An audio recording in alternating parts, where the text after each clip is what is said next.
Hello, everybody. Please let me know if you are having difficulty hearing me. No one? Okay, great.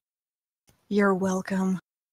So, while we wait for our esteemed guests, I would like to see how people feel about the 5 o'clock time versus the 4 o'clock time. In fact, I can see with this handy-dandy thing I made.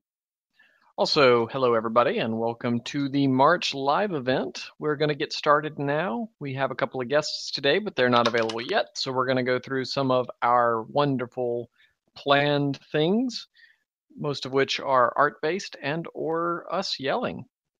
It's good to hear Neon's not working overnights. That's nice. Okie dokie.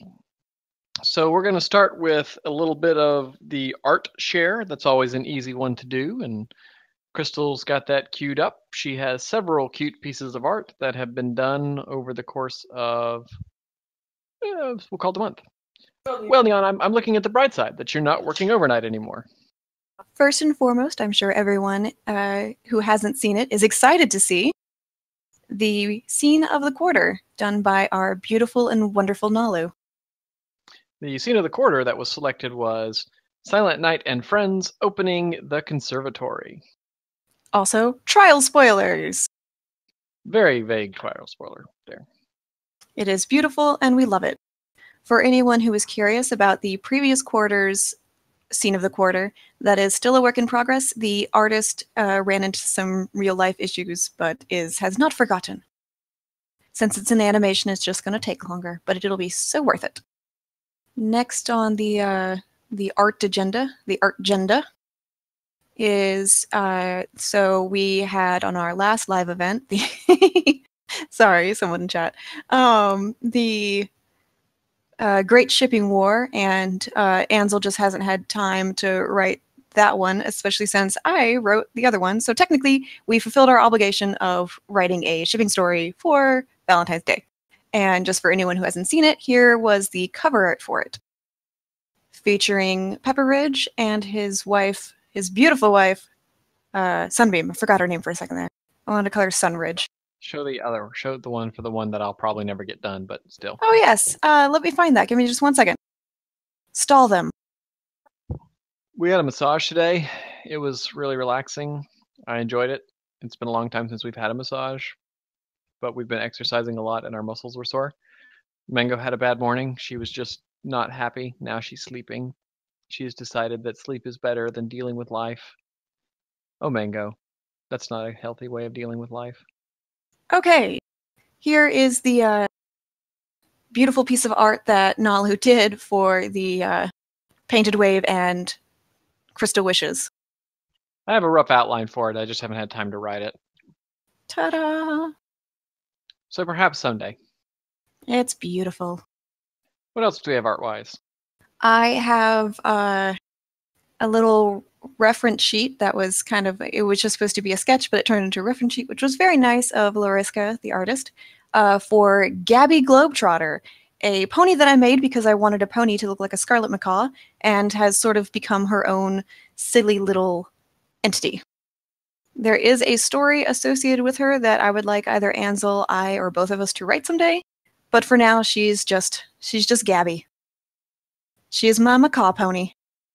And last, I have a work-in-progress teaser picture of the Velveteen Mask sequel cover art. She has 2 wings. It's reference sheet shenanigans to show off Cutie Mark and other things. And there is your teaser for the Velveteen Mask sequel cover art. Once the cover art is finished, I will launch the first chapter. Okay, our guests are here. Wonderful. I have unmuted them. Doesn't look like it. But in the spirit of their show, let's just leave... Well, they should be able to unmute themselves now. Enigmatic, just leave him muted. It seems legit compared to, what they do over there. Aw, don't talk to my baby that way. I'm just trying to put it in a way that's familiar. Flamin and Enigma, you should be able to unmute. Please let me know if that is not the case. Okay, that's cool. And of course, if you have questions for our guests, please drop them in the QMB question channel with an @ at them. I don't know why it's not working this time. Okay, I'm just gonna stall. I've had to do a lot of stalling today. Okay. Well, while we get our guests taken care of, I'll go ahead and do my little segment. The update on trials and Ansel in general. So, looks like we've got at least one of them unmuted, so maybe I don't have to stall. Can I be heard? Yes, you can. Yay! Okay, I apologize for that, and I need to set up a better push to talk so I'm not just pressing Q for 30 minutes. So, but I am here. I apologize for that delay. That was absolutely terrible. You It's are quite forgiven. okay. And once you're ready, we will All right, embarrass you with lots of questions. All right. I am completely good.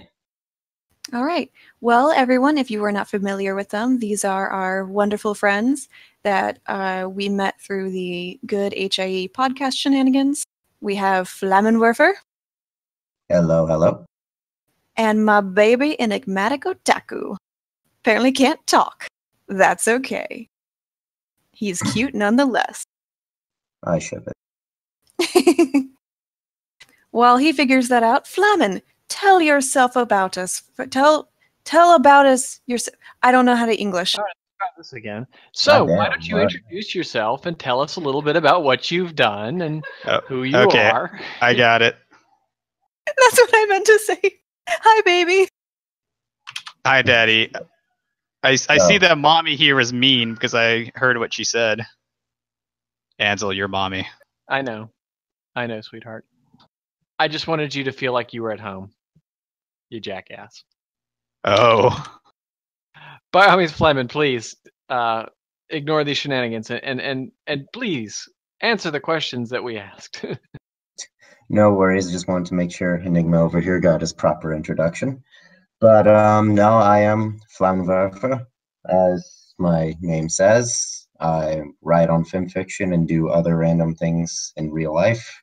And some things I've done other than exist, that includes write a few stories that apparently people like, and nothing too special. So that's depending on what else you want me to say to answer this question, and relative to if it's just fiction or in general, then that's all I got. It's real freeform. We don't try to narrow people down. And Otaku, why don't you tell us about yourself for those that don't know you? Similar to Flame here, I'm also a writer on fiction. Fiction. On what? Fiction. Fiction. Like daddy, like baby. Neither of us can talk. Wait, was something wrong with my voice here? You stammered a little. Yeah. But it's okay. And yeah, I've written a few stories that have gotten popular, one of which will trigger Flame here if I mention it. Mention it. Don't mention it. It's okay. If it's the one I'm thinking of, you don't have to mention it. Okay, fine. Okay. It's one with shittest character in fandom. Oh. Hey. Hey. Well, I will say, sorry, continue. No, somebody pointed it out. That one. Here. Yes, that one. Moving on, I wanted to. So I've gotten the impression that you two are despite the joking about how everyone hates my baby, that you two are friends, or at least have known each other a significant amount of time. You could say that. But would it be accurate if she said that? No, I'm totally fucking joking. Yes, of course. Is there a story? Did you two meet in a field of roses, or? It's like Flame was working out one day at the beach, and I was walking by, and I was like, you know what? My fucking glistening fucking shoulder muscles and everything. Yeah, no, that didn't. Actually, yes, that totally happened. I believe it. Also, we should note to our listeners, and this is not a problem, this may be a slightly more R-rated. There may be some swearing. It seems like that's going to happen. Some swearing. And swearing is okay. Yeah, watch your fucking language. So yes, that's just a little warning out there. So you two are friends. Have you ever written anything together? Oh.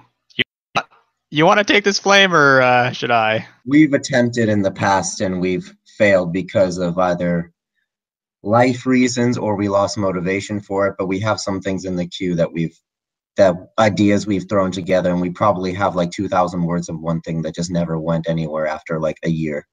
So usually either involving a mutual idea or just ROCs together, literally anything that people felt that usually he felt would be a good idea. And I'd say maybe either that's a shit idea, or, oh, that actually could work. Let's expand on it. I see. And so really you said mostly time, because we're hoping to do a collaboration sort of presentation at BronyCon. So it's a topic I find interesting, because how Crystal and I work together isn't necessarily how other people do. So, okay, so you haven't got something yet that you're really willing to share, but can you give everybody some writing advice on how to collaborate, other than, basically saying, yes, that could work, or no, that's horrible? Well, in my opinion, collaborations come together usually if there's it's a little interesting to explain, because one person could easily just write the story, but to have both people contribute to the story has to be, there's usually one writer is better at something than the other, and vice versa, to which they complement each other. So whether someone's better at dialogue versus prose or narrative, that's usually when it tends to work the best, in my opinion. So find someone that you feel can actually complement on what you, or make up for what you feel are your weaknesses in writing. It requires a little bit of self-reflection and introspection on that. And then ultimately it just comes down to an idea you both think will work, and that's usually the least difficult thing there of the whole process. What he said. Really? You're not going to give us something a little extra? Just a little more? What? I'm not always good with specifics. Did you have a much more specific question? No, your answer was excellent. I was giving a talk okay. What he said. I think it also helps if you are if you're familiar with the guy, if you know each other's sense of humor, I guess. Like, you could be writing one sentence and the other be like, oh, I see where you're going with this, and then they help add on to, whatever the scenario is in the story. That's actually a very good point. We've actually done that quite a bit, and our sense of humor is usually tied most. Although one thing, as I've credited you in the past, is that you're much better with the reference humor. So alluding to something else, like drawing it to other different places, different fandoms, different pop culture references, you tend to actually have that down to a T. And you cover my lack of more, wordy words. You use words that I myself have never heard of, and actually help the story in a whole. Oh, that was really cute. Now hug. Smell each other's hair. Can we take off our shirts and put on our oil? Oh, all right. Yeah. Swish faces. Remember, Enigma, I scrape and lick. So, moving on. Flamen, I'm particularly interested in your romance experience, and et cetera, et cetera. Do you have any particularly stark opinions about that? My idea of romance, of course, everyone has their own ideas of romance based on either their personal experience, what they've seen, if they put too much stake in movies, et cetera, et cetera. But my personal experience, romance just has to feel natural. That's it. Like, there can't really be a forced part of it. And if it reads that way, you don't really, it kind of defeats the whole purpose of a romance story. There has to be some mesh between the characters, which is why I don't always approve of certain, well, I shouldn't say approve, as I don't always find stock in certain fics that like put two characters together that really have no business being together. However, if they can sufficiently write it to a point where it's believable, then that's cool, but it has to be natural in the end. That's one really stark opinion I really have on that. What about you, Enigma baby? What was the question? I had to get up to get the door real quick. Sorry. No, it's fine. You don't listen to me when I speak. I understand. I was just asking for romance. Do you have any opinions on romance that are, particular? So like Flamen's opinion is it has to be natural. Well, yeah, it has to be natural, of course. I haven't really written much romance myself. Because the first time I attempted, oh boy, Flame, wifey. Oh, good fucking lord. Yeah. So your advice would be to not ask you to write a romance story? Pretty much. I'm more Comedy Central.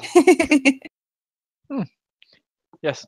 I like to agree, completely on the whole natural, where, you can take any two characters and kind of make it feel natural, but some of the ones that are just like for granted or de facto, it's these two go together, and that means I can just sort of, again, make them smush faces, and it's romance, right? In a sense, which is why I don't like after all this time on film fiction. Like I started in 2012, so whether you consider that early or late is up to you. But after about a year and more detailed, more complex episodes started coming out, slowly started realizing that trying to write like a true like amazing romance story between any one of the main six was kind of moot at this point, because they can all be interchanged with each other, and since they're best friends, like it really just any combination of the two or three, if you're into that, tend to go well together, so it doesn't really bring anything new to the table. So that's usually my opinion on that. Yeah, no, I think that's a good opinion. You might start with people with torches and pitchforks, but no, I agree. It's one of the things that I always try to steer away from in general, just because that is anything that's commonly troped there. And yes, any pair of main six or like, immediate like circle of characters has been done numerous times, and you're burdened by fanon. And Indeed, but however you can bring something new to the table, I'd be interested.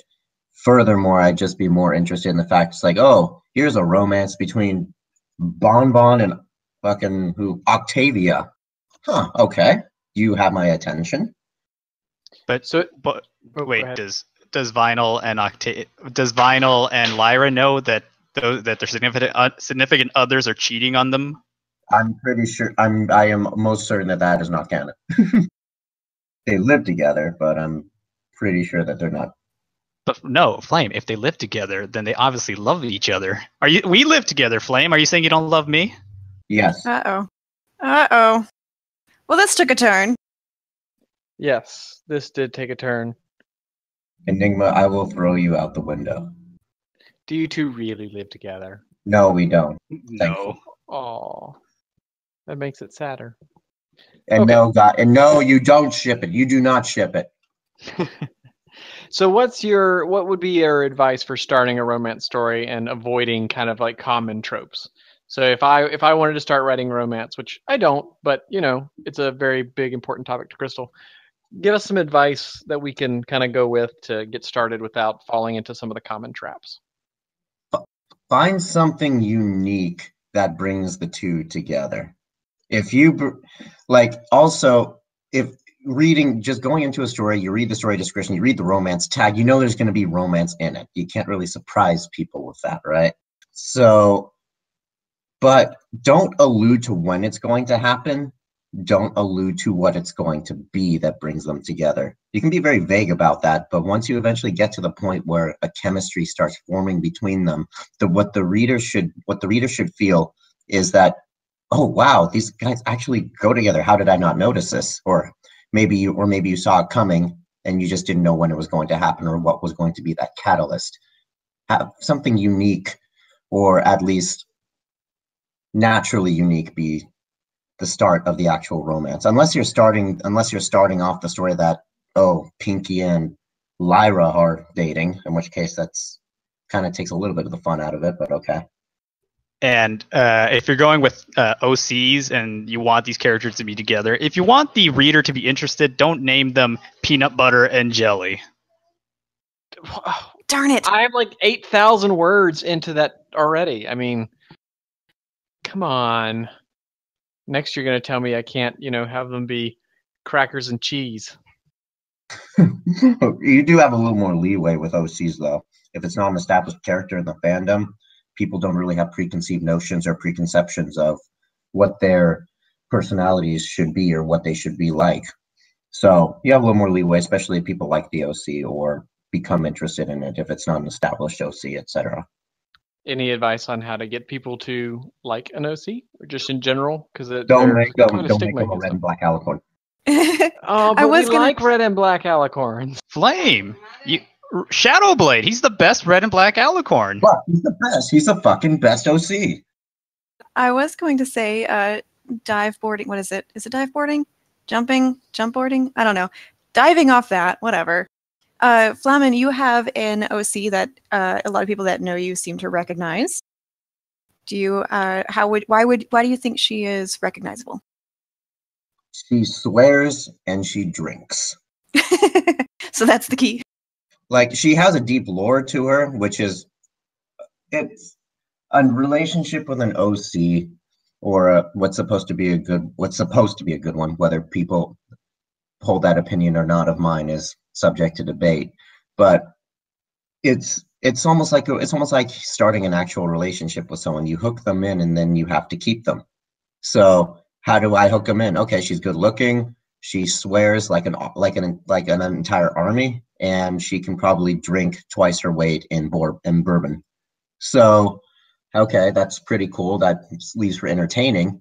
It's entertaining. She's got a quick wit on her. Okay, what keeps her? Her deep lore, her personality that I tried to make not Mary Sue. That's my ultimate thing. Don't make your characters Mary Sue or Gary Stu, I believe is the correct term.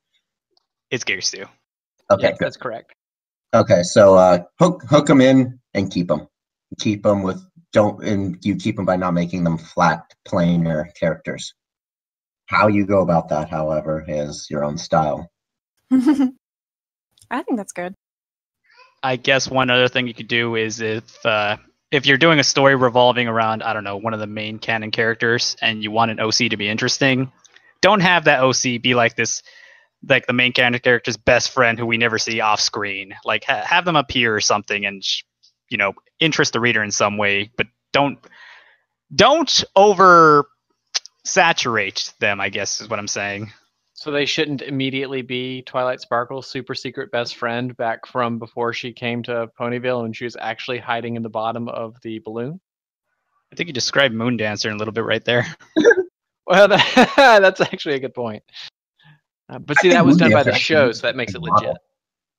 Was that Flame? I think Moondancer actually uses the same model as Twilight. She does, yeah. Yeah, they're the same pony.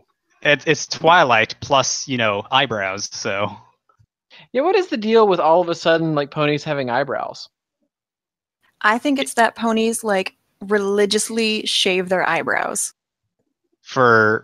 In sacrifice to their great deity sun god, that's what her ethereal mane is made out of. Pony eyebrows. Wait, so you're saying Celestia is made out of pony eyebrows? No, her mane is. Oh, that makes sense. Just needs a story, obviously. I think it does, yes. We'll put it on the schedule for 2018. Celestia's mane. It's just shavings. Good lord. Working title. Eyebrows could also be a new genetic mutation, I guess, that just appeared.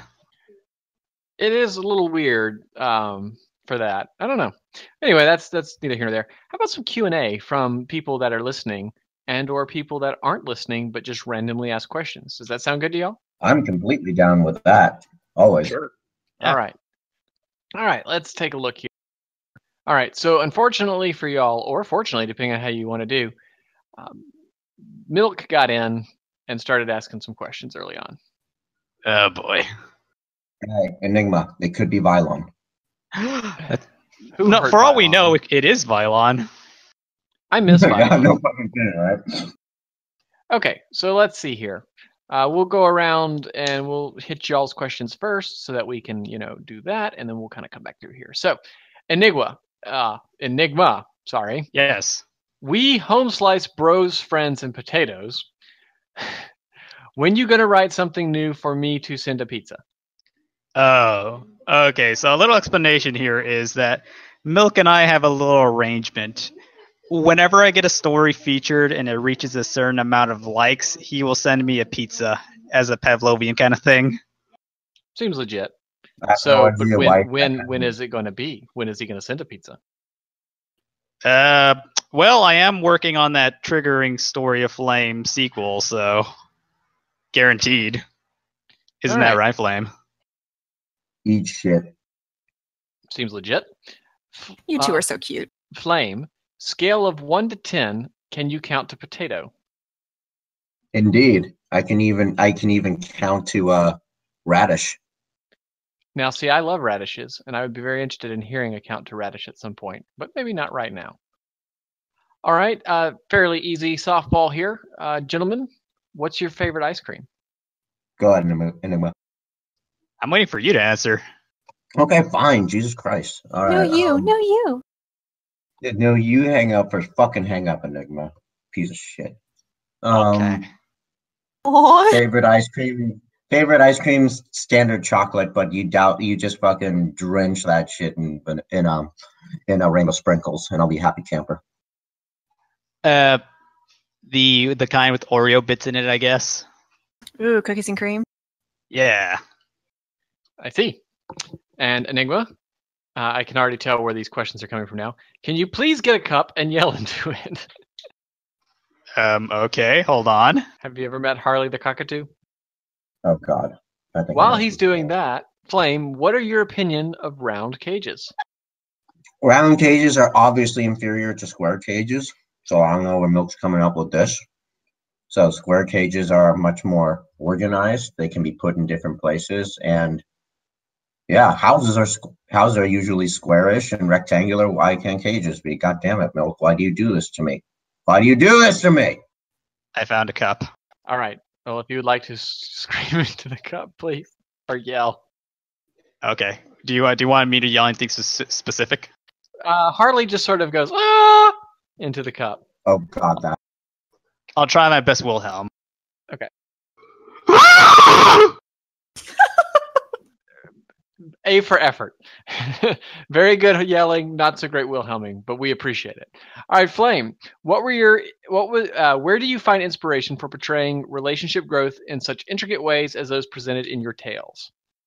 The answer to that, like a lot of things in life, is it depends. Certain stories. Well, actually, it's a mix of a bunch of things. It's a mix of experience, my ideals, and a few miscellaneous fantasies that I have. But although I think that's how a lot of people write their romance stories. But it depends on which story it was. If it was one, I based it more on emotional intimacy and experience with that versus physical intimacy elsewhere, or just sheer bantering in another story. So in reality, it just depends, and don't make dialogue weird. That's the main key point in relationship writing, especially if you want it to actually feel real, is don't make dialogue idealistic. Don't make dialogue unnaturally perfect, because that's not how people talk. I agree. Can you elaborate on that a little bit? Because I think that's an incredibly good point. I see that a lot. If you don't have an example, Flame, I could tell you that one about Zakora that I told you. Let's not fucking do that. So, as for the and I'm totally kidding, Enigma. You can bring that up. So the one thing I was taught, and it still holds true despite people trying to correct me in little story correction comments that people write every now and then on your stories, is they'll try to correct some grammar and punctuation in dialogue. Oh, it's yes. Purposefully written that way for a reason. When humans talk to each other, we don't always enunciate things as clearly as this. We are not always talking so perfectly and grammatically correct. We don't do this. We use truncations. We use colloquialisms. We use contractions. We forget punctuation and spew two run-on sentences together. Things are meant to be written this way. That's how people, and by projection, ponies will talk in this. Don't try to make it formal unless it's meant to be formal for some reason. So what you're saying is, inside the quotation marks, the grammar rules don't necessarily apply. Precisely, depending on what you're trying to portray. I mean, if you're trying to portray someone who's, say, mentally challenged, they're not going to have perfect grammar. I mean, depending on what it is. I mean, the quotation is exactly what it's meant to be. You're quoting someone. You're not quoting it and making it prettier. Well said. Well said. Also, that comes up a lot for me. Also, grammar aside, if you want to write a good couple, don't have them. Here's a bad example that I told Flame a few days back. So there was this story where Anon tells Akora that he's interested in being in a relationship with her, and she says, "Oh, okay." And then not even 5 minutes passes in the story, and they're already sitting at the couch calling each other babe. So there's no ramp up. It's just immediate, like, yes, we are now boyfriend, girlfriend. Yay! Let us hold hands, smush face. Exactly. There was no curve whatsoever. Yes. Good stuff. All right. Enigma, this one's for you. You have to change your online handle. What's your new name? Oh boy, I think I did have a backup one in case I ever have to jump ship. Can't remember, but probably to piss off Pencil HP Webcraft. She got so triggered that night. Oh my god. Okay, so let's see here. So Flame and Enigma, both of you, the question is, what is a surprising fact about yourself that you'd be willing to reveal? Something that might surprise everyone here. Go ahead, Enigma. Take this one first. Hold on, I'm talking to someone right now. Never mind. All right. Mood. No, surprising fact that I'm willing to admit. That is a good fucking question. I could probably say that I'm probably using my greatest word filter right now for you guys. That would be probably a pretty surprising fact. That is very surprising to me, yes. I have an incredible filter on right now, and Enigma knows this. Impressive. Yeah, I've heard this guy curse a lot more. And how about you, sir? All right. What was the question again? Because someone in the room was asking me for stuff. Oh, those people in real life. Yeah. What was something surprising about yourself that you'd like to reveal? I'm way too handsome for anyone's own good. Okay. Oh, Pixar didn't happen. Wink. Send it to me on... Yeah, I don't need to pull those memes out from my saved drive, do I, Enigma? Pull them out. Wait, which pictures? Exactly. You know exactly which one I'm talking about. Confidence immediately shattered. I can never have nice things around these people. What do you mean, these people? Fanfic writers. What do you mean, these people? Hey, what do you mean, these people? Okay. A couple more. Flame, what accent should I read Stella's voice in? When Scottish, it's always Scottish. Scottish? It's written there just so and tactically placed in there because you can't really reference Scottish in the Ponyverse unless for obvious reasons. But yes, it's always Scottish. I make sure to fully put that out there and make sure people understand that. But Flame, you can call Ireland Iron Main. That sounds so retarded. Like I cannot even no. Do several of the random pony country names that float around get your goat? Not all of them. Some of them are actually very creative. Some of them are actually pretty damn good. What's your favorite? I know I made one up, but that's not that doesn't count. You mean Almania? Alemania, yeah. For Germany. Because Germany pisses me off to no end. Or Germany. That's even worse in my opinion. But one that I actually do like, which one was it? It wasn't Prance, although Prance you clearly can't really do much with that. I think, or maybe it was actually it wasn't fan made. It was actually canon. I like the name Meritonia. That actually works for me. I like that a lot. It's short, sweet, to the point. I remember I came up with Mexicult. Did you really? I did. Mexicult. It doesn't sound like a country. It sounds like a Mexican gun manufacturer. So, but yeah, I know unless someone beat me to it and never wrote in a story. I made Alemania. I know I'm in the process of placing Anglomania out there for Britain. And I think I don't know, but yeah, I like Meritonia. I've heard Griffonia before, or one version of that I heard was Greifenraum, if they want to make it more German or Austrian. Zabranica I like. I like Zabranica. I like Zabranica too. I think that's a good one. I've used it multiple times. No idea where it came from, but it works. I'm stubborn. I just like trying to find a different name for things.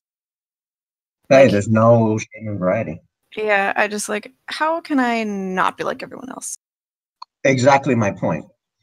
Like, I was going to be caught dead using Germany for my Ariane fic, so I had to improvise. But no, I understand the sentiment completely. I like uniqueness. I love uniqueness.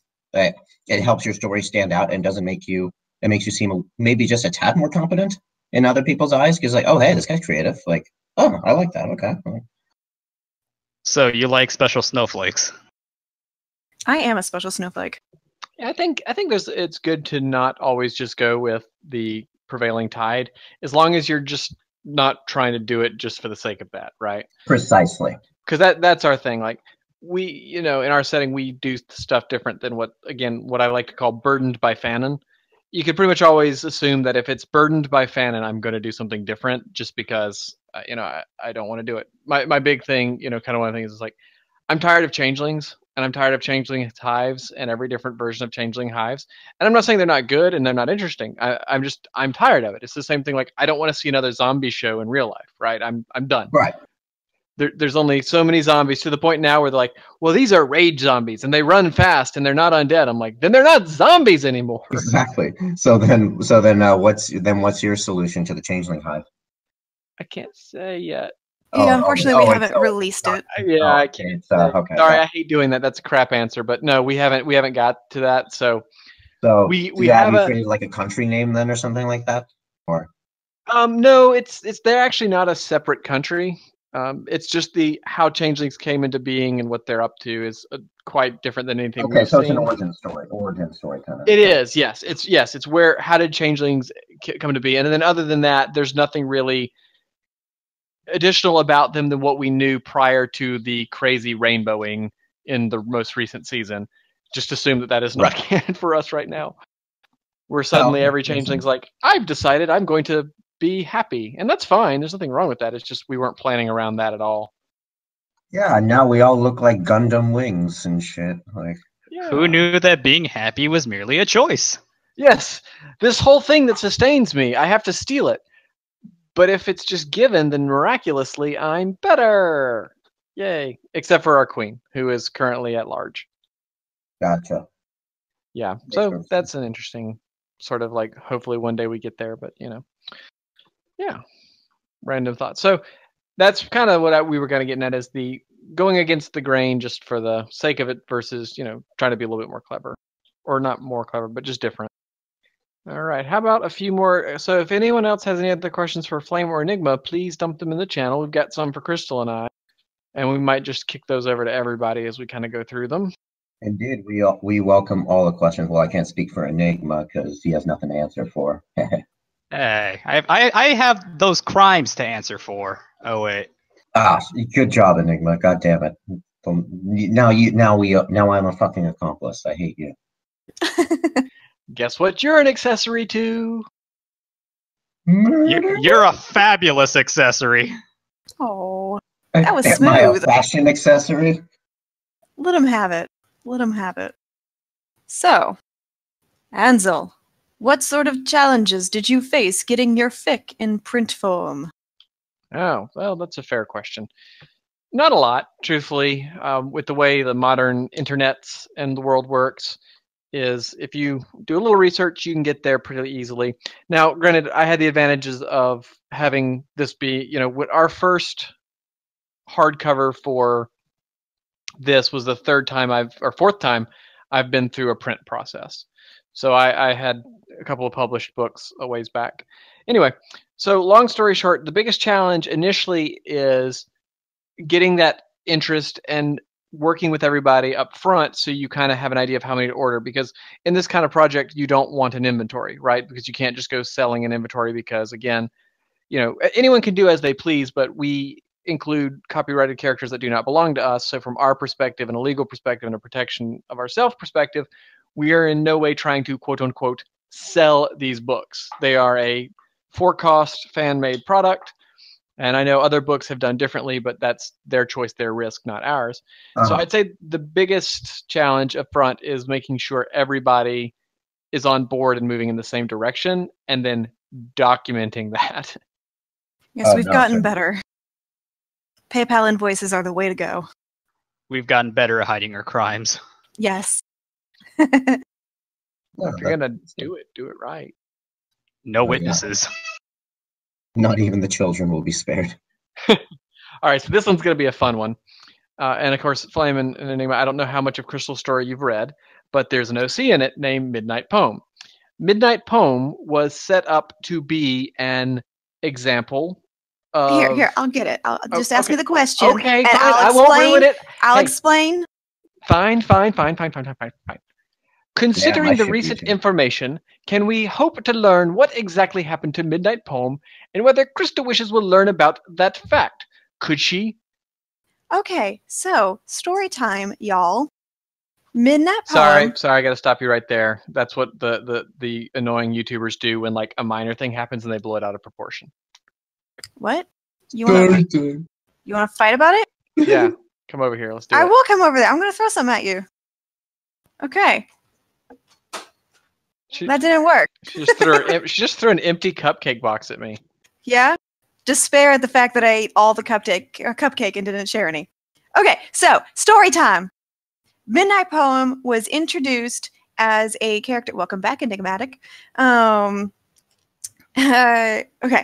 Midnight Poem was introduced in Crystal Wish's younger years, teenage-ish years, as her kind of like basically her first real date. All her expectations were soaring through the sky, and of course, first dates at that age, they don't go perfect and romantic, and there's not a candlelight dinner and stars shooting across the sky and you spaghetti kiss each other. It just doesn't happen. Right. But she, of course, being hopelessly romantic, had all these ideas. So the date did not go as expected. It was basically, his whole purpose was to be a kind of like wake up reality check kind of thing. Gotcha.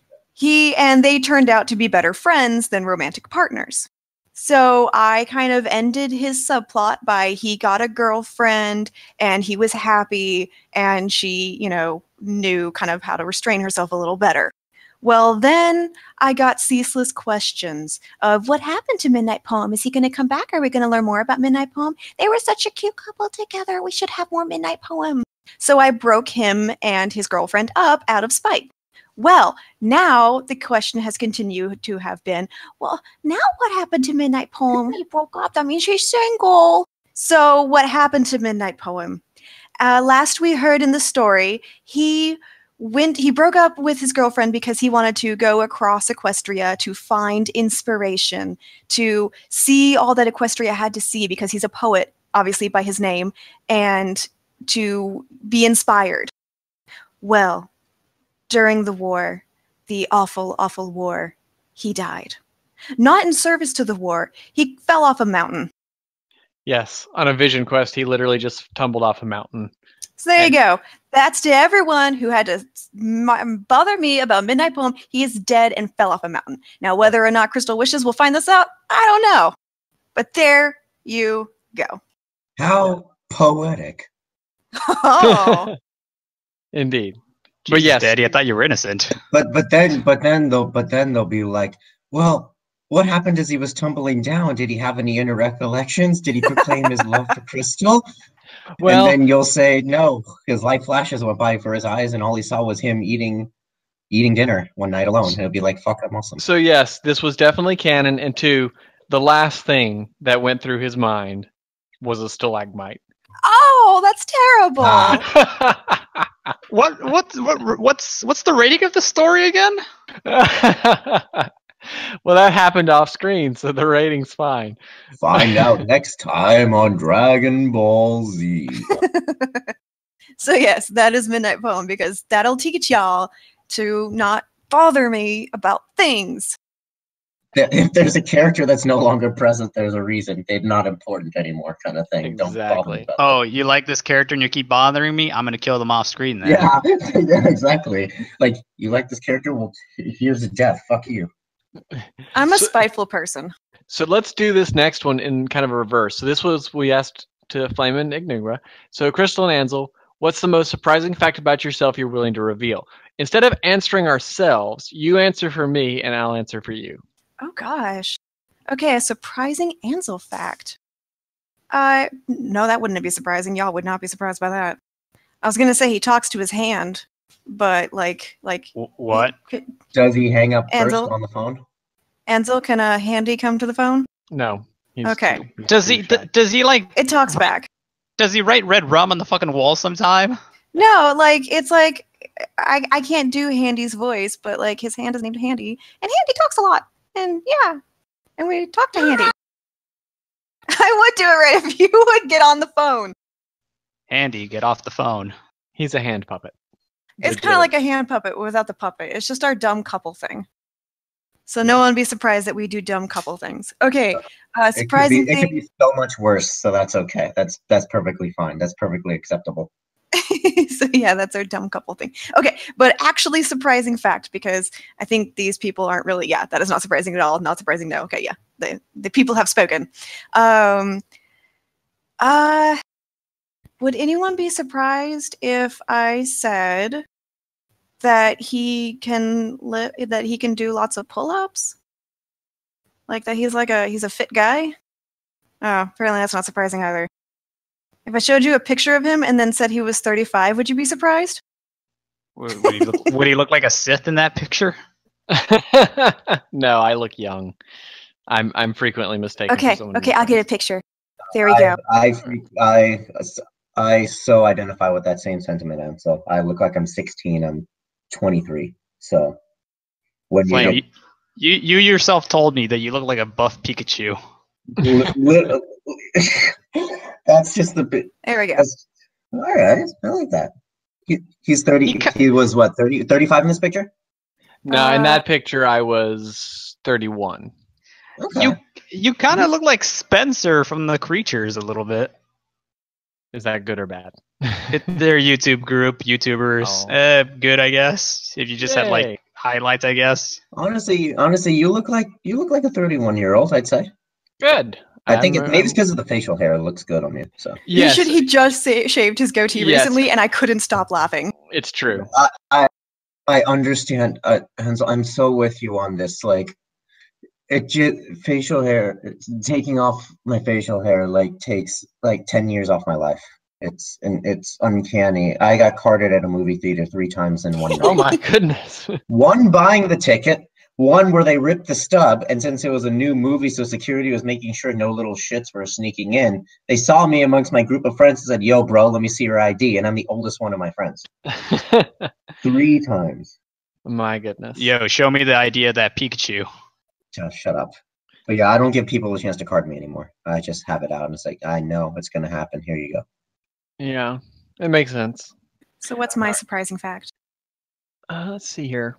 Is she giving you a stank eye over? No, I'm just not looking at her. But I've been married long enough to be careful here. So I will say one of the things that I think would surprise people most about Crystal is she doesn't normally get mad, but when she does, she's a little furious ball of rage. Huh. We're similar then. Like, yeah, and not like I think people would not really expect it. Like, no, she's never really expressed her anger, like when she's actually like on Discord or anything. But when she is, pissed off, it's little ball of rage. So there you go. I want to be there one day when Crystal just has had enough of like either like prodding readers or like just of life in general, and she just like goes off on a tirade, and I want to be there for every moment of that. It's really fun. A lot of times it's really fun. None of it has ever translated into a post, a blog or anything, but like, yeah. So it's healthy rage then. Good. We recently had an issue with a comment, and she kind of just got really worked up about it, and it was really hilarious because we were in the car. And really, it's just one of these things where, have you ever had a comment from someone that you clearly can tell is talking about an experience that they've never had? So it'd be like me being like, exactly the comment you're talking about. Oh yeah, you probably actually know. Yeah, you shared it with us. Yes, exactly. So I've shared the comment. I think I remarked to you that once you gave us the link that this was remarkably autistic. Yeah. So yeah, it got to her more than than people might think. Because again, it's the whole like, let me tell you about something that I know nothing about, but I'm going to talk down to you about it. I've never had a baby or a period, but let me tell you all about vaginas. Whoa. Okay. She said, okay. Okay. So, If I had to pick, I'm just gonna throw this out there because it's bragging. If I had to pick a surprising fact about me, I can carry. Okay, so I'm 5'2" and about 120 pounds. Ansel, you're like almost 6 feet. I'm 6 foot tall. You're 6 foot tall. I can carry him on my back. It's true. It's true. I am working out lately, and I am strong enough where I can carry him on my back. So that's my surprising fact. That's really just a brag. She's a strong, codependent woman. She can keep working out, and then she'll actually be a regular ball over age. Yes. So because of her high tolerance for anger and her strength, apparently she's She-Hulk. Yes. Yes, just a very small She-Hulk. Little Hulk. Although the funny thing is, to that end, this will probably not be surprising. She picks fights with me, so she'll start punching me or something, or trying to wrestle. And so, like the other day, she was punching me. Oh, was it this morning? It was this morning. Okay, fine. So she was punching me. I was like, okay, I'm gonna punch you back. She's no punch. I was like, okay, fine. I was like, take it like a man. So she stood there, gave me the arm, and I barely punched her in the bicep. It turned red and it hurt. Yeah, it really hurt. It hurt. Yeah, it hurt bad. And then when did she jump off the high rope? She did not. Actually, she's like, it hurts when you touch it. So then I rubbed it and made it worse. And then she came back with a chair. It was not nice. Yeah. Normally he yells John Cena and throws me. That sounds true. worse than it is. He usually throws me onto something. Yes. So that is. All of these quotes you guys are saying can be taken so out of context. Yes. No. If you want it, true. That is 100% true. If you want something surprising, so like, whenever I'm going to tease her or wrestle with her, I do yell John Cena. I really do. I just yell John Cena, and then sometimes I just yell John Cena and jump at her, and then she screams, but I don't actually do anything. But typically, if she is anywhere near, say, like the couch or beside the bed or somewhere soft, and I'm like close, there's a statistical chance that I'm going to scream John Cena and tackle her. That is the most functional couple thing I've ever heard in like a world of not functional couple things. So applause to you guys. That sounds incredible. Thank you. It's a lot of fun. We have a good time. Okay, so let's see. No, DJ Dad is here. Shh! Stop talking about the abuse. Did you just say future dad is here? DJ Dad. So what Thumper is a beloved member of our community and a friend of ours. But what was funny is when we were at BronyCon, we were all a rowdy bunch of assholes, and we were hanging around with Thumper. And so, like, occasionally he would just give us this look of disapproving dad. Okay, no, it really, the originating moment for it was when he was trying to pay attention to this panel, and we were having none of that. Yeah, we were having none of that because there was this super good-looking, like, well-built guy, like, in the row ahead of us. I mean, he was a bronze god. I mean, he really was. There's no question. I mean, I'm a relatively fairly straight guy, and I mean, this dude. Oh, of course, yeah. Yeah, he was fairly ripped. Oh, hi, Dad. I swear that was the only thing, at least at BronyCon. It just kind of took a life of its own sense. Well, because then we started, so Neon was sitting ahead. Yes, exactly. So as Neon's quoting in the chat, he is sitting ahead of me, so he had a better view. So I'm like, Neon. So we're like typing in the chat, take pictures of his arms, but don't make it look like you're doing that. And yes, and so then we were all just like spamming the channel with like these every time he like raised his arms to do something, we're like, picture. So and there's he was a like a Zecora, a male Zecora. Yes, like that. Yes, and he made it work. Oh, yes, he did. So then it escalated. So again, there's probably 6 or 8 of us there, and like half of us are taking pictures of this dude. I mean, like really, I will also say like, we objectified the hell out of this poor guy. Well, anyway, we're joking in the channel, and we're telling Average Amazing Me, we're like, I don't remember what I told him I'd do. I was like, if you just go talk to that guy. And so anyway, in the middle of the freaking panel, Average Amazing Me gets up and walks over to the guy and like whispers to him like, "Hey man, can I get a picture of you with your shirt off?" Okay, I found because they now have a search feature in Discord. For slightly more context, I think he was shirtless. Costume. Yes, so yes, they his weren't costume. Just asking him to strip. Yes, with, his costume was shirtless prior. That is fair. Okay, so let me read some quotes because now that Discord has, and he had put in a lot of effort on his body. So, yeah. I mean, I'm just appreciating the work he put into. To quote Neon quoting me, where was it? I just wanted to appreciate how much effort he put into his muscles with my hands. I think it was writing romance panel, and honestly, it was an okay panel, but like it wasn't of extreme interest to us. I think technically you followed me there more or less. We did, and because you weren't really interested in the panel. True, but we had we're eating dinner or something. I don't remember. Yeah. Was it after the writers' dinner? Maybe.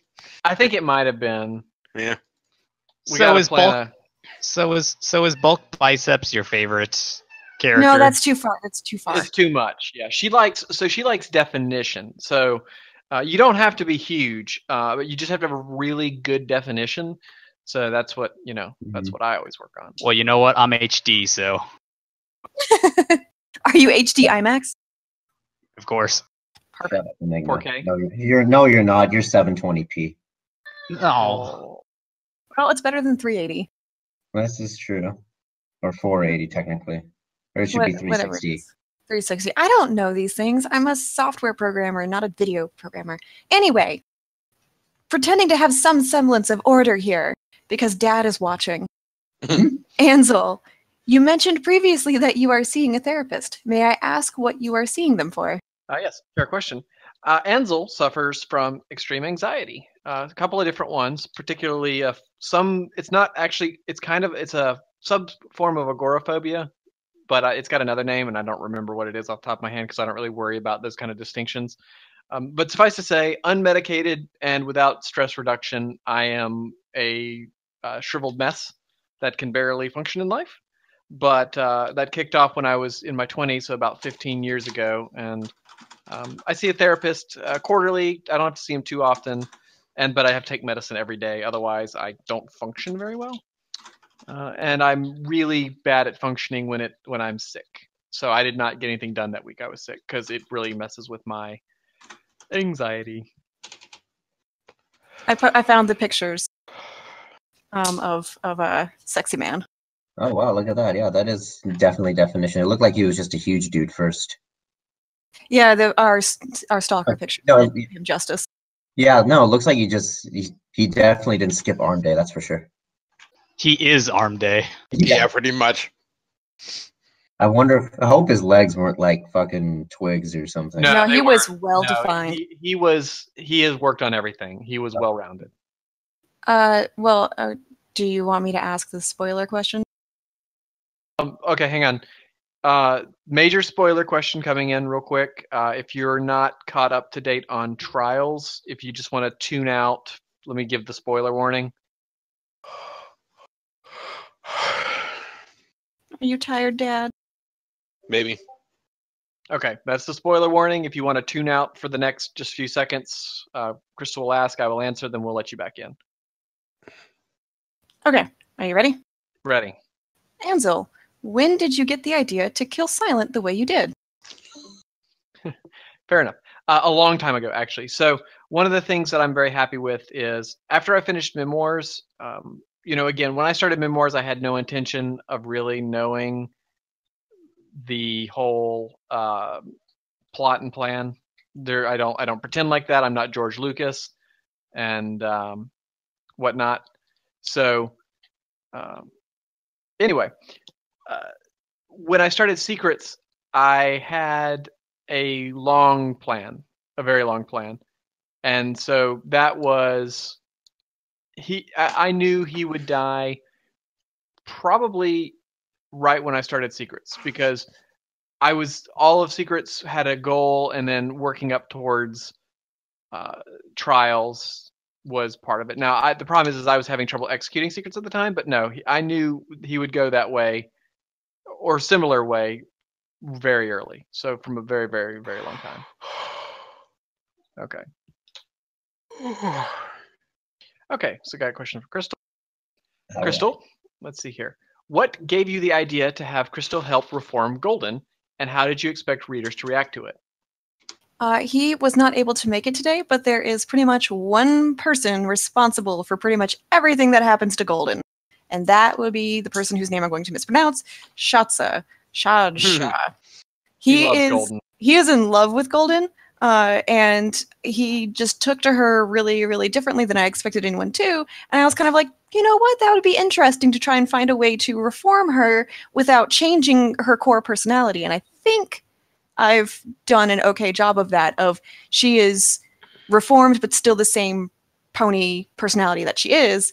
My expectation for readers to react to it, I expected basically both sides of the field of people being like, I kind of expected there to be some kind of like, oh great, we're going to reform every, minor and major antagonist. And it's like, no, it's just she's special because Shaza likes her. There you go. Fun side note, fun guy to hang out with. We hung out with him at BronyCon too. He is a fun guy. And I think he was at that panel, and we probably embarrassed the hell out of him. Crystal, do you have any plans for a second Velvet Step-focused side story? What a coinky-dink! There is a cover art currently in the progress for the Velveteen Mask sequel called Another Horizon. I will forewarn that it is not from Velvet Step's perspective, but Velvet Step is still a major character pretty much in every chapter, I think, yeah. So we will get more of Velvet Story, and as soon as the cover art is done, I will launch the first chapter. Very good. All this deep lore. It's awesome. Flame, you didn't start those stories either, did you? Which story? Theirs. What are you talking about? Crystal and Ansel's. Oh no, I've actually started opening up the first chapter, believe it or not. I haven't yet. They're still on my read later list. It's okay. It takes time. Well, you should upgrade them to your favorites right now, so it's make progress. Sympathy favorites. No, because then it reminds you to read it. Read it later doesn't remind you to read. And I put things in my read it later list, and I've completely forgotten about them. That's true.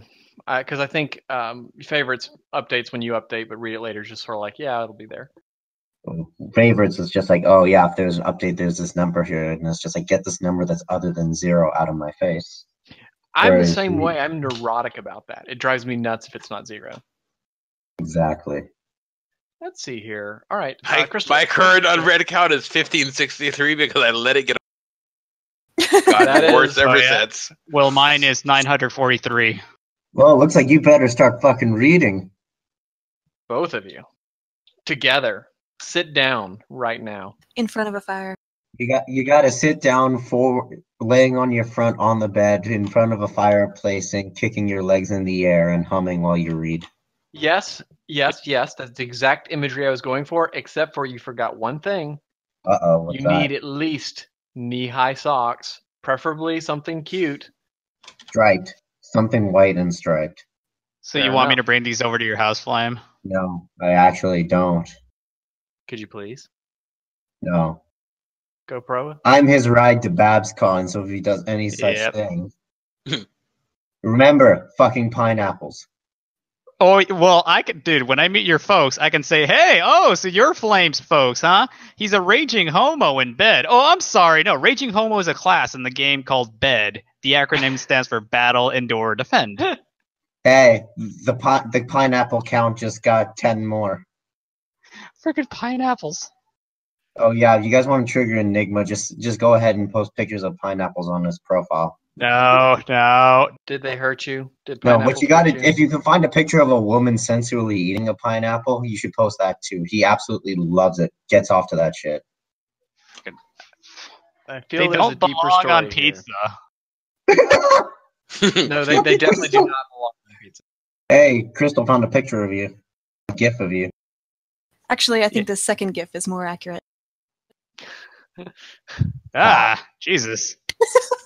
I was about to say, yeah, that's so Gamera eats pineapples apparently. He does. Okay, so what was the next question? Something pineapple. Let's see. Oh. Crystal, what are your favorite and least favorite aspects of your main characters?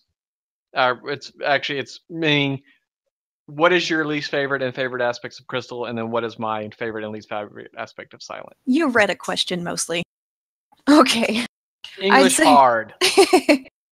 I'd say my favorite aspect, I'm going to take this from like the perspective of writing her, or that's how I'm gonna take it. My favorite part about writing her is I get to explore a lot of very normal things that aren't typically brought into the forefront, if that makes sense. So like her recent struggles with being angry at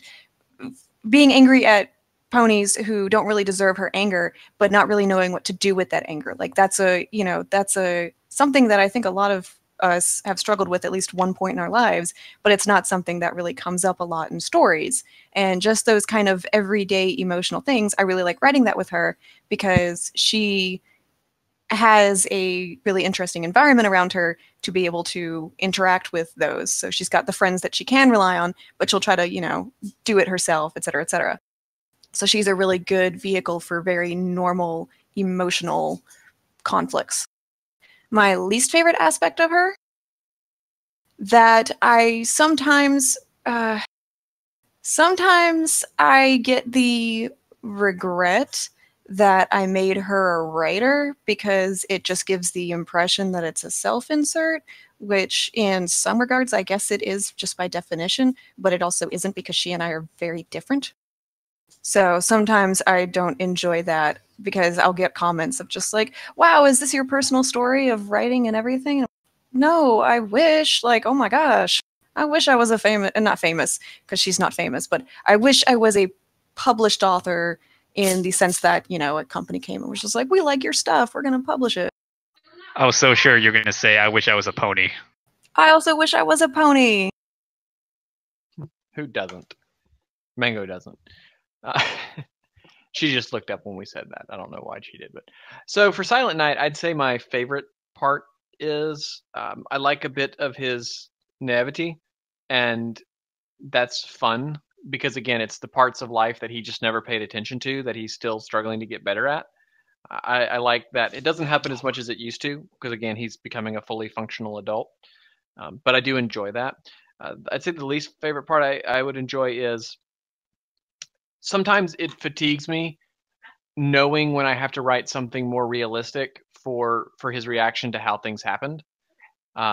So like again, in Secrets, I tried to tackle PTSD. I did okay. And the story ended up being longer because for me to appropriately handle that and get through it, it took more because again, I've had friends that have been there, that have gone through it and seeing what happened to them and knowing and just going, I can't gloss this over. And so because of the situations he's in, Silent doesn't exist in a vacuum where he can be like Arnold Schwarzenegger, have friends die, get shot 6 times, and he's just fine. He doesn't have that power. And sometimes that's just not fun to write, but it's authentic to the character, and that's just what it has to be. And sometimes that wears me out. Are you suggesting that there's a chapter where Silent Night fights the Predator? There is actually he basically, the Predator comes down, it generally right after Predator 2, ignoring Alien vs. Predator. So it's after the fight there, and because the first Predator we know what happened to him, so it's the one from the sequel. Yeah, he comes over, and also Batman shows up. So it's Predator versus Silent Night versus Batman, and it works out pretty well for everybody except for Batman.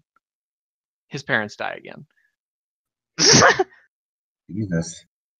Let's see here. All right, Crystal, if you could remove one moment of Silent and Crystal's storyline because you're not entirely satisfied with how it turned out, which would it be? Remove? Midnight Poem. No, see, he was important. Like, that was important. Oh, DJ Thomp, you missed the rant. Basically, long story short, Midnight Poem died in the war, but only died during the really? war. No, he wasn't in the war. He fell off a mountain. So there you go. Midnight Poem's dead because people wouldn't leave me alone. I barely remember him anyway. There you go. That's the right attitude. Okay, so no, I wouldn't remove Midnight Poem because he served his purpose. If I had to remove something, I don't know. I'm like, that's one of the things when I was going through the first half of Wishes to get it ready for print, I was going through all the scenes. I'm like, do I really need this? Do I really need this? And there were some things I removed, but they were very small. Otherwise, everything I feel is I'm satisfied with. I don't know. Yep. From my perspective, there's no major anything that I would remove. Some minor stuff maybe, and maybe some rephrasing, but that's it. Flame Enigma, from y'all's, like, I guess any of your stories, is there anything that you feel like that you would just, if you could do it over again, just not do that or remove? Oh boy. Where the fuck do I start? I think wherever you want to start. It seems like you feel very strongly about that. Yeah, Enigma, I think you have a much shorter list than I do. You want to go first? Well, in my story, A Stallion Strength, I had to do some major edits in order to get it into to make it more to submit it to Equestria Daily. Do they even take it? The first draft I sent it to them, they responded saying, "Oh, we like this and whatnot, but you need to add some more stuff." They always say that, which is bullshit. So, and but, I rolled my eyes, and I mostly wanted to get in there just for bragging rights. So I was like, fine. I was very proud of that story as it was anyway. So I did those edits. I submitted it a second time. I have not gotten back. I don't think I ever will now. So I regret doing that because I think it was fine as it was before. But EQD has fallen from grace, so don't worry, man. You tried. Yeah. Yeah, I honestly wouldn't let that hurt your feelings too much. The submission process and that whole process, I'm not very impressed with. I'm not knocking the site or anything. That I'm just saying, like, that whole process and what gets chosen has no credibility to me. Yeah, they don't just ask for, like, to make the story, like, more appealing grammar-wise or fix things up. They actually ask you to make plot changes. Yes, it's too opinion-based. So, but good. So, but no, that's actually a good one, Enigma. Jesus, yeah, I wouldn't do that again either. So, Flame, how about you? Give us one that you would take off. Oh boy, let's start with one. Let's see. I'd make beginning of Metroid Equus much more coherent than just implicitly assuming that the reader will use their imagination. So that just definitely needs to be rewritten at some point. Will I ever do it? I'm not sure. Ellipses. You shut the fuck up. Let's see what else. Because there was a bunch of that stuff in that story. I would probably regret my first story that I ever wrote ever, and that's on fanfiction.net and will never ever be published on this site ever, because of reasons. But then again, I don't necessarily regret it because I got better from there, but at the same time, I regret its existence. And no, I am not linking. I am not linking that shit. It is unrecognizable for my style today. But does it trump wifey? Yes. Yes, okay. it certainly does. And if there's anything else, no, that's probably the main regret. Other things are many nitpicky things like, oh, I should have done this in this chapter instead of this, whatever. Yeah, I think we all have those. That's my thing. When I'm going to do my secrets rewrite, I'm going to just tweak that. So here's a round table question for everybody. How often per day do you check FemFic? Why don't we start with Enigma? Oh boy. Hourly? Flame?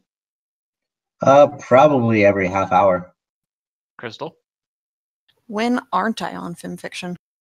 Fair question. And with my situation now, I used to just leave it open all day. Now I probably check it twice a day at work and then maybe twice at home. Not from lack of interest, just life. Precisely. I used to be on constantly, like it would be my homepage and everything. But now because of work and stuff, I can't be on it that much anymore. Or during active hours, I should say. Yeah, adulting's not fun. It should be against the law. For some reason, I write best, and I don't understand why, and I'm trying to get myself out of this habit, but I write best in the FemFiction story editor thing. I don't know why. But, like, something about it works for me. I think it's because of I have the gray stylus thing, and I guess putting white words on a gray background feels right to me. Well, I use that. You can just do a filter for Google Drive, or you can be in Word and change the style of the thing to have black and white. I do that. Let's see here. But yeah, that's good then. All right, Erie asks, what's the best part of hardcover edition process? And if there is, what is the worst? So from my perspective, the best part is going back through the story. And this is going to sound weird, but like, I don't read back as much as I should. And sometimes I go back through and remember some of the stuff that I really liked, and it makes me smile. And of course, I see a lot of the stuff I didn't like, but that's okay. But like, that's probably my favorite part. The worst part is just trying to get people to cooperate. It's like, just let us know your address so that we can send it to the right place. That's the hardest part. So that's my opinion. What do you think, honey? Oh no, it's absolutely the oh my gosh. I can't get the form to work. Well, 90 people got it to work, so kind of sound like a you problem. You know, I was so sure you're going to say the best part is reading it the second time around and this time getting paper cuts from it. I actually haven't read any of them in hardback form. They just sit on my shelf. That'd be a good thing to do, maybe. All right, let's see here.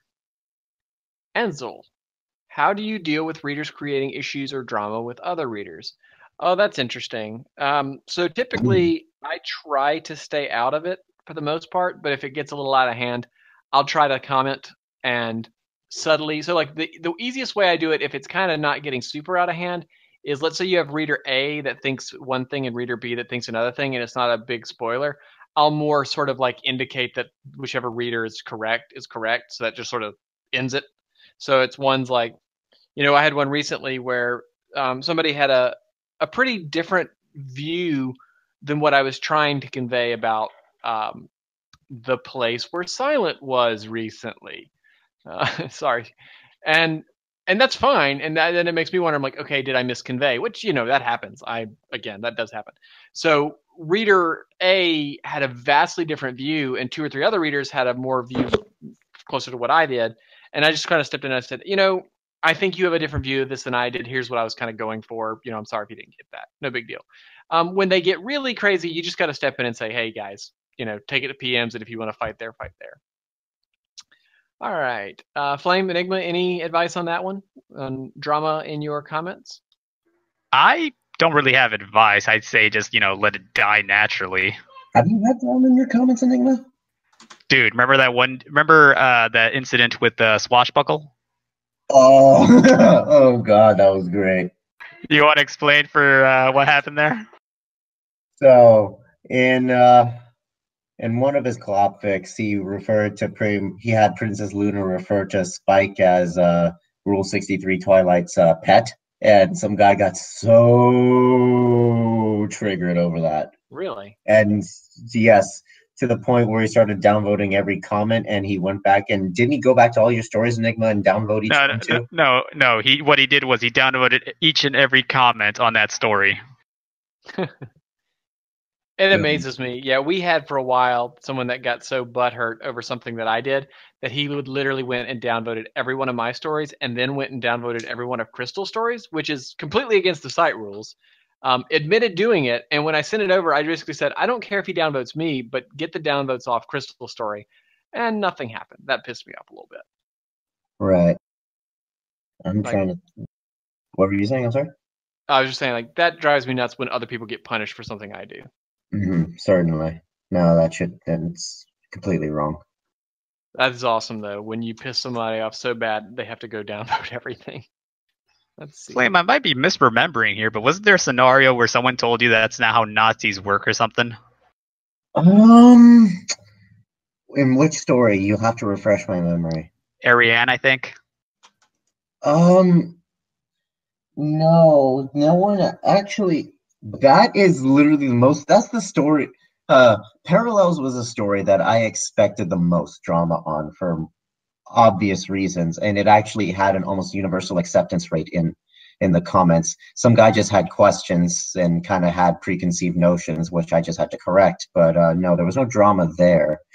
I think there in Metroid Equus, there's plenty of drama based on people just not having an understanding of the game or or what they thought was going on and really wasn't. And the arguments were actually very, very very intense there, but they were hilarious. They were like gamer arguments, so they were pretty funny. So I just let them go until one day I just said, take it elsewhere because it's getting ridiculous. I don't want 10% of my comments on the story to just be argumentative, combative bullshit. Yeah. So, but yeah, that's pretty much the extent it's gotten for me. Makes sense. Let's see. A lot of people asking Crystal about the original open to Velveteen Mask. Because we are running over time, I will read it after our official live event is over. There you go. Let's see here. Oh, Thomper wants to know if we have watched Starverse, the Star vs. Force of Evil. Are we caught up? Yes, we are caught up. Oh, finally! I don't think we're caught up to where Thomper is. Oh, no. Oh, really? no, you're not. I don't think we are. The last thing we saw was when they all went to the concert. There's two more episodes. There's two more episodes after that. Horrifying esepisodes of this show. Thomper's been dying for us to get caught up. We'll watch it tonight. Slash, series backstory relevant slash, oh my god. We're watching it tonight. We'll watch it tonight over dinner, and we can all talk about it. Okay. And here I am standing, not even finished with this first season of Gravity Falls. Oh, it's so good. I only ever watched like 5 episodes and then forgot to get back to it. It's so good. I haven't seen all of it in order. I need to. They all did. But yeah, so the big ones for us is Star versus the Forces of Evil, Steven Universe. Those are the two big cartoons we're watching right now. And of course, Star Wars Rebels. Yeah, Rebels is great too.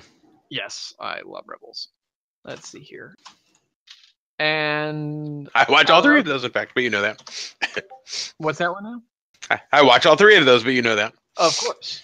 Oh, okay, so here's a fun one for everybody, roundtable. If you were a pony, a My Little Pony pony, of just the 3 basic pony kinds, what kind of pony would you be, Crystal? I would be a unicorn. Flame? I'd probably also do a unicorn. Enigma? Pegasus. Wings, fly. So I would previously have answered like Enigma until Glimmer showed up and can just fly with her magic. So if I was going to be a relatively powerful unicorn, then unicorn. If I was going to be a crappy unicorn, then Pegasus. But then you'd have to be an overpowered Mary Sue, Noid. I want to be. What would you be? That episode actually irritated me because I have an internal canon, which is probably not true based on how other people view it. That's just my opinion, that only the most powerful unicorns can cast 2 different spells at the same time and have 2 different spells from the same source. So the fact that Starlight Glimmer was able to power her horn to fly, and which has to take a ton of magic to do and skill, and then still have the ability to fight off Twilight, just proves that she's more powerful than Twilight, which makes no sense. No, okay, I have a theory. And basically I'm going to be one of those stupid people that's like, you got 1 more chapter to make this right. They have as many chapters as they want, but my ultimatum is I really want Starlight Glimmer to be a descendant of Star Swirl the Bearded, because that would make why she had the spell make sense and why she's so magically capable. I've actually heard of that theory, and it would make more sense then, because if only the most powerful unicorns could cast 2 different spells at the same time, then can Twilight even do that? I'm not even sure, but that would make sense. Given the rate at which they've dripped out backstory, they'll probably never cover it. Flame, wasn't I ranting about that theory that Starlight is like Star Swirl's descendant before you were curious about it, but I had heard it before. People already drew that conclusion immediately. Actually, I was actually impressed it didn't circulate sooner. Damn it! That's the only way I'll be satisfied, because it would make perfect sense. No, wait, Wait, now I remember. That wasn't my theory. My theory was that Starlight was Flurry Heart from the future. Ah! DJ, that approves. What was that, Flame? How can it be Flurry Heart, though? They have completely different colors and everything. Color scheme, and it would explain why she was so good at magic, because she was taught under her aunt, and time travel and whatnot. She had the spell already, so that made sense to me. We've seen We saw Starlight as a younger filly. I know, but this theory was before we saw the episode, back when the trailers were only playing. I guess, but whatever. Oh yes, we were also reminded that I think Samurai Jack starts back again tonight. Oh, that's tonight. Ooh, this is Yes. I'm gonna watch that. Yeah, So gonna watch that. Too.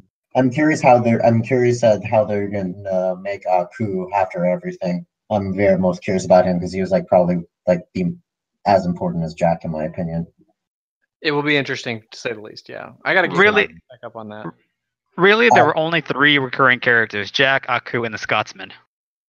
And the Scotsman's confirmed. Scotsman's confirmed to be in there, which is good. Jack, and of course, Aku's going to be in there. But I just hope they don't fuck it up.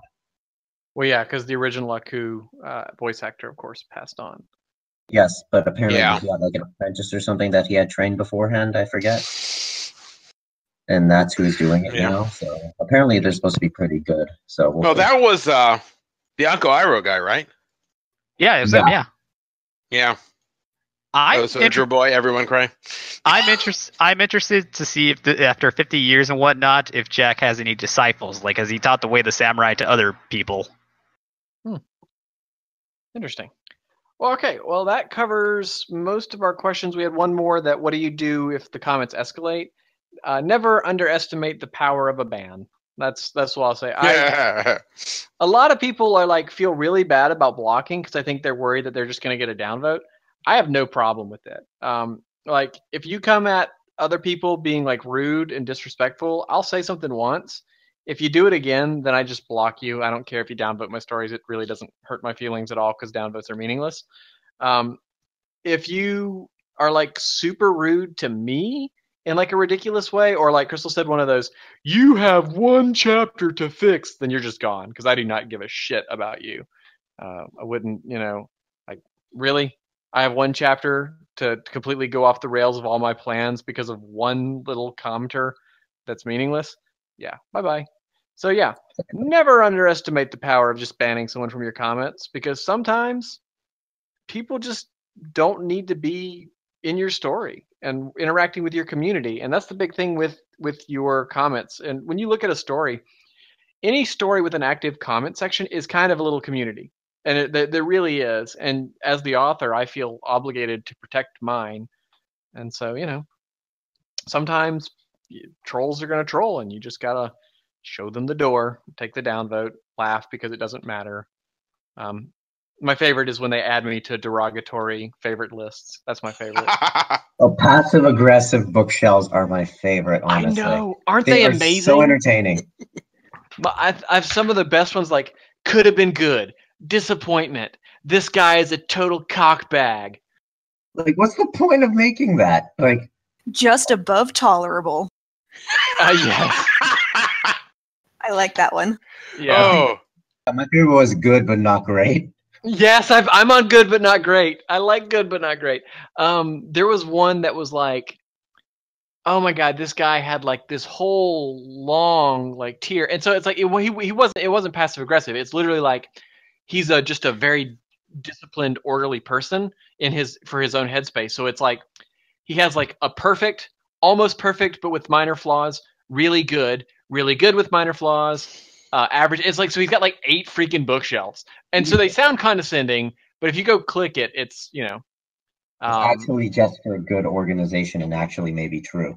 Yes, exactly, right. So, but anyway, so I got on one of his that was like, could have been great, but such and such flaws, and of course he doesn't. But the problem, that one drove me nuts because I'm like, I would like to know what you view as the flaws, so that because again, I don't believe I'm a perfect author.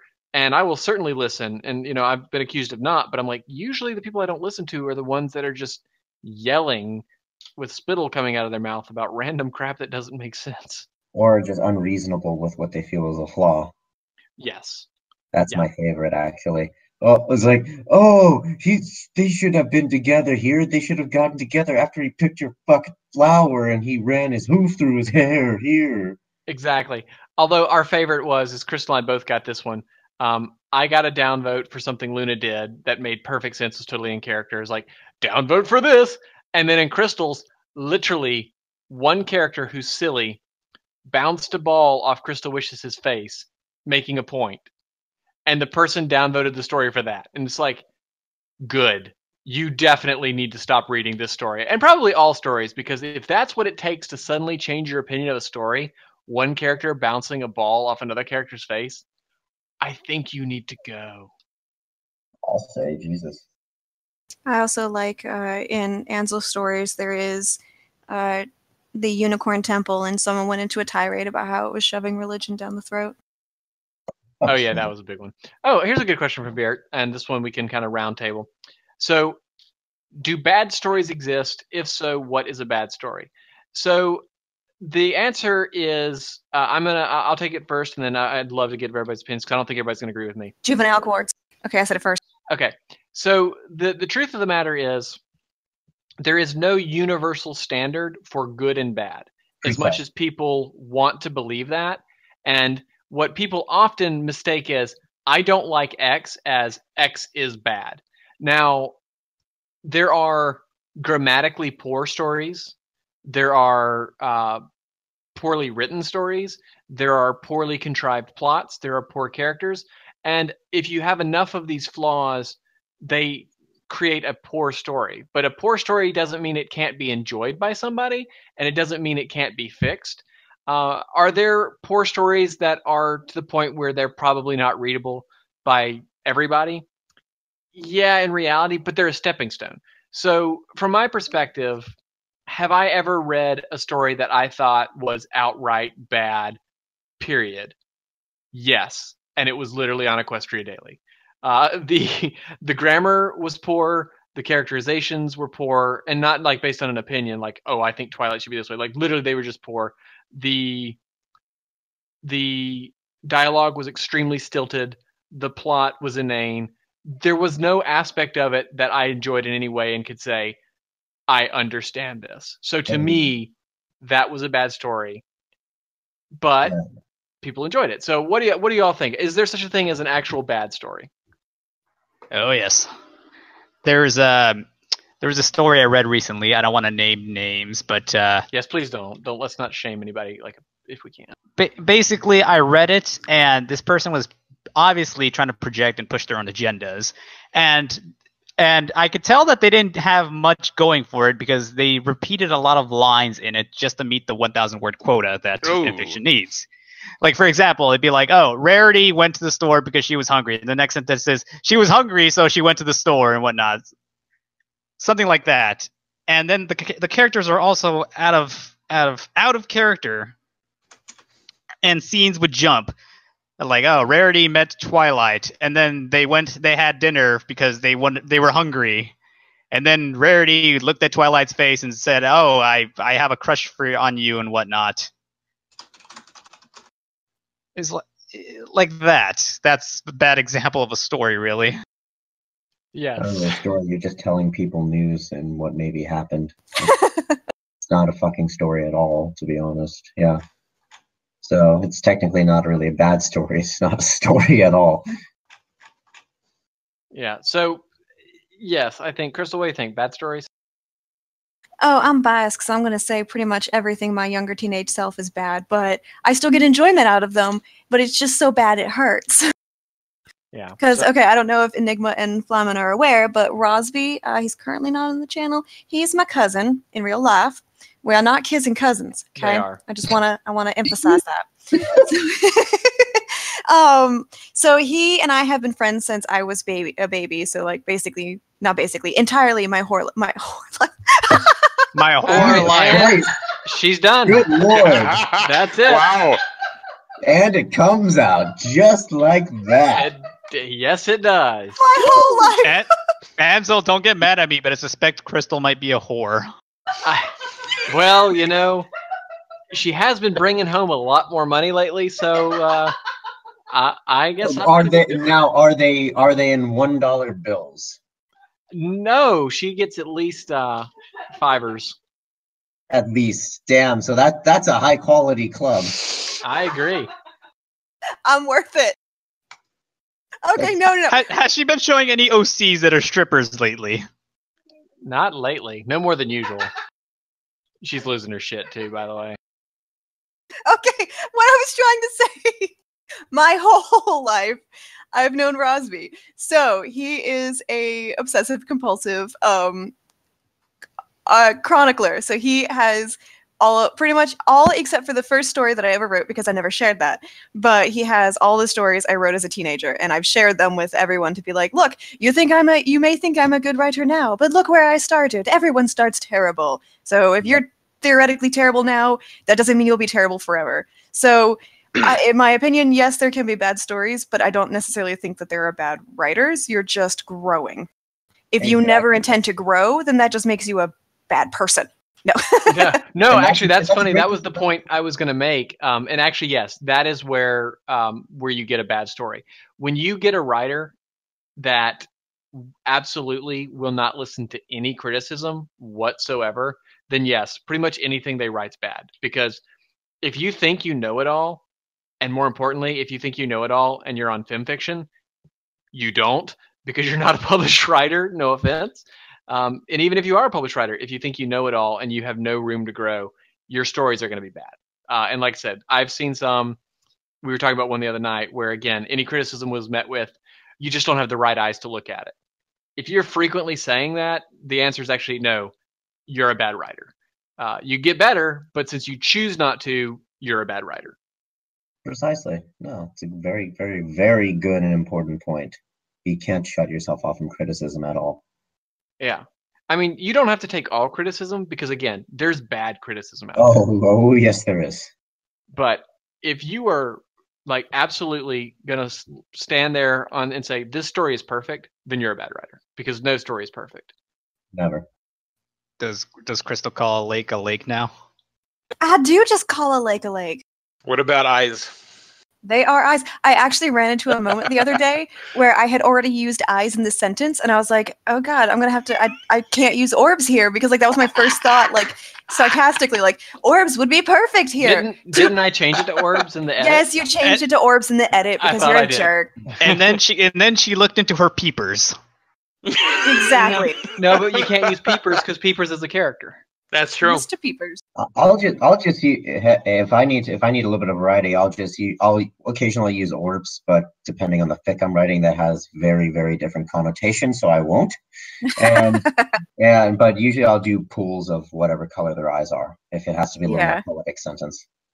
Yeah, don't be afraid of poetic sentences, people, but don't make it too poetic. She looked out her visual organs. I looked into her eye sockets. Yeah, that was the problem with my younger self's writing, is I just used orbs for everything, to the point where I'm like, are we talking about eyes? Because I'm actually not sure what we've been talking about anymore. So, wait, what was she eating? She was eating eggs? No, orbs. Oh, was she taking a shower with orbs? Yes, it was just orbs everywhere. And also second fractions. It didn't happen in a second. It happened in a second fraction. Shouldn't that be fractions of a sec? Oh, you seconds fraction. I see what you're doing. Okay. Yes, I was quite clever. That would be a great way to save time, but it just doesn't sound right as fractions of a second. Huh. Interesting. Yeah, it takes longer to say fractions of a second. You're trying to save time. It's second fraction. Right. It just doesn't sound right. Damn it. That's because it's terrible. That's gonna fucking bother me. That's gonna bother me. Okay. You're welcome. Thanks, Crystal. I'm gonna be thinking about that the rest of the day. I'm trying to think of what else I did. I did super, super edgy things, like Kiss of Death, where his skin melted away. Yeah. Oh, wow. So I'm not even sure what you're trying to portray there. Did it, was it supposed to be a sensual scene, or? No, she was showing how overpowered she was. Yeah, it was the character showing that she was like a super powerful demoness. Let's see here. Oh, okay. What is the most edgy story you need? The most edgy story I need? I don't really need an edgy story. What could you elaborate on the question for us? If you want the greatest story ever, like ever on film fiction that's ever been published, Enigma, I think you'll agree with me that you guys need to read The Tale of Shadowblade. Yep, you need to read this before you die. I'm serious. I'm not joking. It needs to be framed in the Louvre right next to the Mona Lisa. It's a fucking work of art. It has everything you'd ever need. It's not, oh, whoever is Orbs of Edge, oh my gosh, Nen, if that is you, just, yes, it is you. It even has the state. It even has the state of Virginia in it. It's got tight pickles. What? You'll find out when you read it. Okay, guys, then I propose we do this at some point. All of us need to do a live reading of this with you guys. You guys reading it. You're gonna be thought. You're gonna have You're gonna have no context behind it. You're gonna have no preparation, and you're just gonna read this, and you have to read it without laughing and getting revolted. But it is the greatest. It is the greatest story that exists on this site to date. I will do my best. It sounds like fun. Well, we have about 10 minutes left for the official time, and then, of course, we'll have to do dinner, but Crystal did promise a reading of something really somewhat dirty. Let's see here. So we'll close out questions. I want to say, Flame and Enigma, thank you very much for coming. We're not done yet. We have to do quick little updates on what we're doing, which I guess is part of this thing, and then of course, you can stay for overtime. There's no you have to leave rule. It's just that's when the show is officially over. So quick updates before we go into overtime and have fun. From the Ansel update is thus. Trials of a Royal Guard probably has 10 chapters left, depending on how I can conclude with brevity, if I can conclude with brevity. So 10 chapters and I'm done. Upon completion of that, I will disappear for a while. I will be secretly working on Secrets 2.0 and Veil, but I won't be updating anything, so no one will see me for a while. So basically vacation/writing in the background. So that's a quick update for me. And now Crystal wants to talk about her latest project and being the whole bit of her horror life. No, what? Stop. Okay, no, we're moving on from my horror life. That's a private matter. So I've got 2 stories that are going to be launching fairly soon. One I already mentioned in this live event was the Velveteen Mask sequel titled Another Horizon. I believe someone asked, I didn't see where the question went, if we would find out who the protagonist is. I believe I've already revealed that, so that is safe, fair game. The protagonist is a pony by the name of Silverscript. That name may be familiar to some of you. It may not be. But that is our protagonist.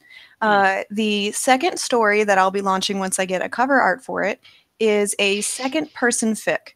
Now, that sounds, out of left field for me. I don't write second-person fics. First and foremost, I want to just say that this is just a fun experiment because I feel like experimenting is the best way to learn, to progress, to just have fun. This is mostly just a for fun fic. It is canon. I do not plan to write second-person fics beyond this. I felt that second person was the best perspective for this particular tale. Now, I've pretty much at length already explained the story. I linked the unfinished draft earlier, so I'm pretty much okay with spoilering most of it. If you're really, really sensitive about that, you may want to drop out, Matt. I don't know. Anyway, so it is a second-person fic told from you, the bartender. It's not Anon, it's just a pony. And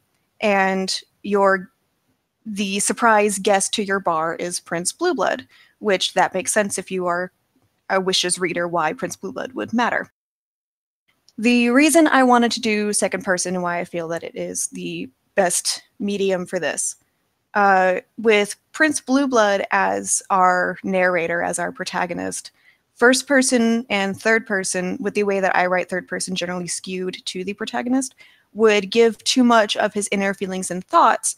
And for this story, I wanted him to tell us and to still have a filter. I didn't want direct access to his feelings.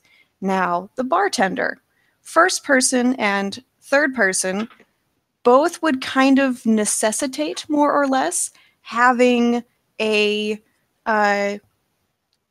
either an interesting character to carry the story, but that may result in overshadowing Prince Blueblood, who is technically actually our protagonist in a way, or being too boring to not even really want to read him. So like there would be a very careful balance there that I'm not really interested in because he's the bartender is not really that important. So second person made the most sense to me because I don't have to explain you. You're a bartender, and that's all you really need to know. And so that is why I chose second person. This is not going to be a new trend. This is not going to be the end of all times. I just wanted to try it. But am I a good bartender? You appear to be a good bartender, yes. You're a shit bartender, Enigma. Oh. So that's our updates, and that's our show. Thanks, everybody.